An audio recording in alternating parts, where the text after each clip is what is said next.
FBR ਦਾ ਚੇयरमैन राशिद लंगड़ियाल आंदा वा कि पाकिस्तान के 5% अमीर तरीन घराने 1600 अरब का टैक्स चोरी करते हैं।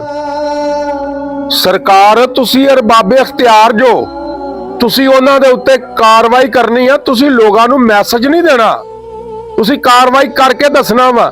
या ये कार्रवाई चाचे रक्शे वाले ने करनी है, या इस 5% घराने वालियां नूं किसे वेल्डिंग वाले ने फड़ना वा, किसे सरकार डेंटर ने फड़ना वा, किसे मजदूर ने फड़ना वा, किसे जेब कतरे ने फड़ना वा सरकार, किसे कबूतरबाज ने फड़ना वा सरकार, या किसे सैनिटरी वर्कर ने फड़ना वा सरकार।